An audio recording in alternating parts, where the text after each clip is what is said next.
Right, here we go. Me and a friend took this piece of equipment, which is a capacitor, out of a piece of equipment last night, and we suspect it is knackered. So it's a 2.5 microfarad 450 volts capacitor. It was on the start winding of a motor, and the bit I like is the bit where it says the 25th of the 70 21. So if that's a sell by date, it's still got 69 months to go. Sorry, that's just my little joke. I find that funny, but I'm a bit strange, as you may have noticed. Right, so what have we got? Essentially, we're working on the triangle, which is V over I R, like that. Okay, and also the power triangle. The power triangle goes P over V I. There we go, like that. So those are our two triangles, if you like. Those are bits of equipment. There's another one as well, but you'll come across them. Okay, so what I'm going to do is take this capacitor and I'm going to put it in series with a lamp, and I want to see what the voltage drop across each of these pieces of equipment are, to see whether that's performing like it should. So let's draw this circuit. I've got a 240 volt line, I've got a resistor, I've got a capacitor, and a neutral. Okay, first things first. Now this lamp is a 70 watt 240 volt bulb, essentially. So first thing I did was put my meter across it and measured the resistance, and it said 52.7 ohms. Now if you extrapolate 52.7 ohms, it actually works out, where's my crib sheet, 52.7 at 240 volts actually works out at 4.55 amps, or 1092 watts, which is a small electric fire. It clearly isn't drawing that. It lies like an old rug. So let's do it a slightly different way. 70 watts at 240 volts gives you 0.292 amps. Work the resistance out from that, and you end up with 822 ohms. So I think that's a slightly more reliable way of doing it. So this resistor, we're looking at the lamp. It's a 70 watt lamp. Divide that by 240 volt. Get that right, 240 volts, and that equals 0.292 amps, and our resistance equals 240 volts divided by 0.292, which equals 822 ohms. Okay, it actually works out at 821.9, but I've sort of rounded it up. Okay, so we're going to look at that as being 822 ohms. Voila, we've got that. Now, a capacitor is slightly more complicated. For a capacitor, you're using something like 1 over 2 pi fc,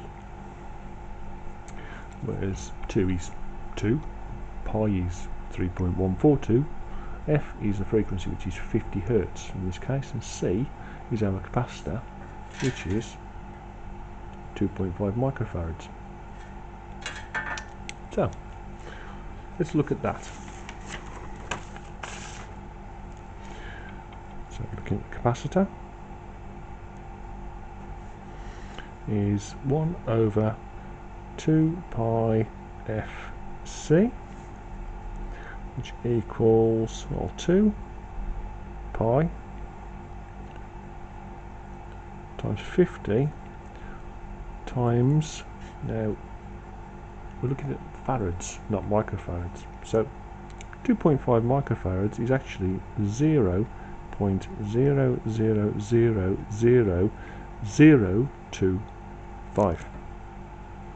Okay, if we work that out, it comes out at 1 divided by, searching for my crib, which is 0.0007855, which equals 1273 ohms. Okay, so we've got a actually capacitive reactance on that one, which is also still in ohms. 1273 ohms capacitive reactance.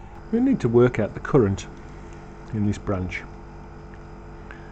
So we've got current here, for instance. Okay, to work out current, we need to take the voltage and the sum of the resistance. So we've got the sum of the resistance, which is 822 plus 1273. So to work out I, we've got 822 ohms plus our 1273 ohms, and that equals 2095 ohms. Okay, now to work that into current, we use our 240 volts, and we divide it by our 2095 ohms, and that equals 0.1145 amps. So this on our diagram, 0.1145 amps. Right, now that's quite clever, because what we can do now is work out our voltage across our resistor and also across our capacitor. Now, across the resistor is going to be that times that, and across the capacitor is going to be that times that. So we've got 0.1145 amps times by 822 ohms equals 94 volts.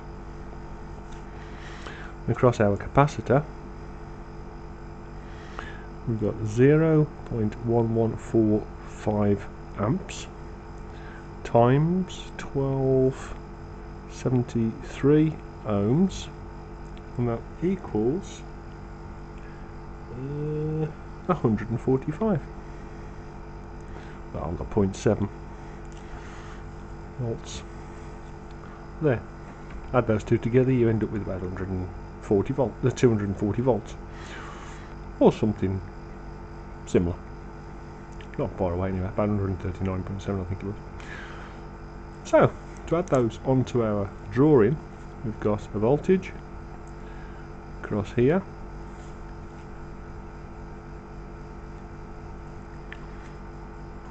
which is 94 volts, and a voltage across here, which is 145 volts. And that will tell us, if that happens exactly as predicted, whether or not that capacitor is working. let's see how we get on.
Yeah, icky.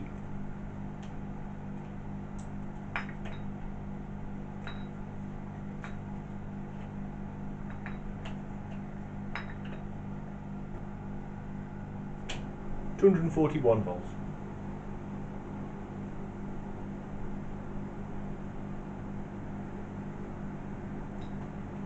$241.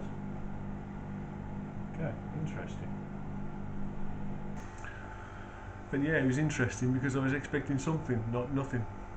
Basically, where I got a full mains voltage right way across the capacitor, which means nothing was being drawn current-wise, and the capacitor was knackered, as suspected. Now, I did actually get another capacitor, although it was a different value. It was a 1 microfarad, not a 2.5 microfarad. We popped it in, it worked perfectly. But just as an experiment, I did think I'd try the same experiment. So essentially put the 1 microfarad capacitor in place of the 2.5 microfarad capacitor. Yeah, results, if you can find them. Yeah, so I would have had a capacitive reactance of 3,182.7 ohms, so a lot higher, and therefore the current would have been somewhat different. Can't see it immediately, but the point was I got 13 volts across the lamp and 227 across the 1 microfarad capacitor.